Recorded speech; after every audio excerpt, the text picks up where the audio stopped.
Apartheid was not just a political system. It was a daily survival test. Every bus stop, every job application, every street corner carried rules designed to control movement, limit opportunity, and break resistance. Survival under apartheid did not always look heroic. Sometimes it looked like knowing when to speak and when to stay silent. Sometimes it meant memorizing laws just to avoid arrest. Other times it meant quietly undermining the system from within. In this video, we're not retelling the headlines you already know. We're examining how millions of South Africans actually survived apartheid day by day, how they adapted, resisted, negotiated, and endured one of the most rigid racial systems ever built. Understanding this is not only essential to understanding South Africa, but to understanding how people survive under extreme social control anywhere in the world. How apartheid turned everyday life into a controlled survival environment.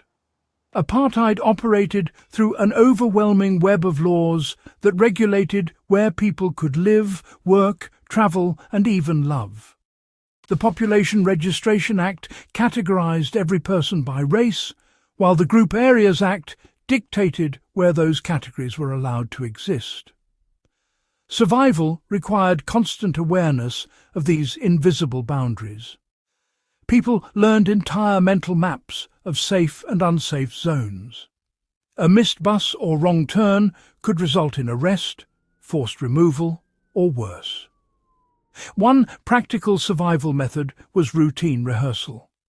People memorized their routes, documents, and legal justifications the same way someone in a hostile environment memorizes evacuation plans today. This kind of preparation is still applicable when navigating any authoritarian system where rules change without warning. Why past laws shaped survival strategies more than any weapon? Past laws were among the most powerful tools of control. Black South Africans were required to carry passbooks at all times, containing permissions for work and movement. Survival often depended on meticulous document management. People kept passes dry, legible and updated, sometimes hiding backup documents with trusted friends. Others learned how to read police behaviour, recognizing when an officer was likely to enforce the law strictly and when negotiation was possible. This wasn't weakness, it was tactical awareness. Modern survivalists can recognize the same principle when dealing with checkpoints, borders, or bureaucratic systems where paperwork can determine freedom or confinement. How communities became survival networks rather than social spaces. Apartheid unintentionally strengthened communal bonds. Townships functioned as informal intelligence hubs where information travelled faster than official announcements. People warned each other about police raids, impending removals, or labour crackdowns. When forced relocations occurred, neighbours pooled resources, shared tools, and rebuilt homes collectively. Practical survival here relied on trust and reciprocity. Individuals who isolated themselves were more vulnerable. This lesson carries forward clearly. In any prolonged crisis, strong social networks often matter more than individual skill sets. Economic survival under apartheid meant bending the system without breaking it. Employment was, strictly divided along racial lines, leaving black South Africans to find their own ways to get by.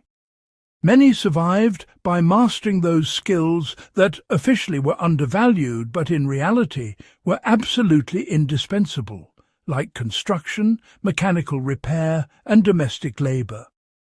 Some folks quietly trained others, passing on knowledge outside any formal institution. Others made their way in the informal economy, selling goods, fixing equipment, or offering services far from state control. The key tactic here was adaptability. When official paths were blocked, unofficial ones sprang up. And this remains just as relevant in today's restrictive economies, where informal skills can offer a bit of resilience when formal employment falls apart. Psychological endurance mattered just as much as physical survival. Apartheid wasn't just about laws and restrictions. It aimed to make humiliation feel normal.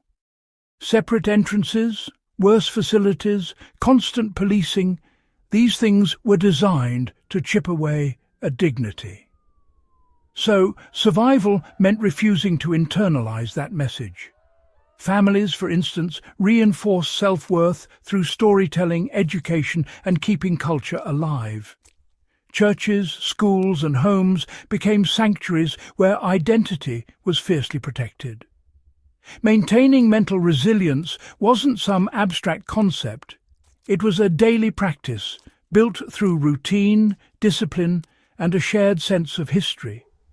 And honestly, this kind of psychological survival is needed anywhere people face systematic dehumanization, whether from political repression or social exclusion. Sometimes resistance itself became a calculated survival tactic. Not every act of resistance looked like a protest, though. Some survived by choosing when to cooperate and when to quietly undermine apartheid's machinery. Teachers might subtly change what they taught, workers would slow down production, and activists found legal loopholes to challenge unjust laws. Others chose open resistance, fully aware that imprisonment was a real risk. Survival in this sense meant carefully weighing risks, knowing when resistance would help in the long run and when it might cause immediate harm. This kind of strategic thinking, well, it's echoed in non-violent resistance movements all around the world today.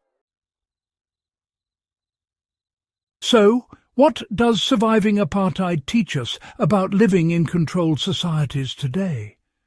The biggest lesson is that systems of control depend on people being predictable.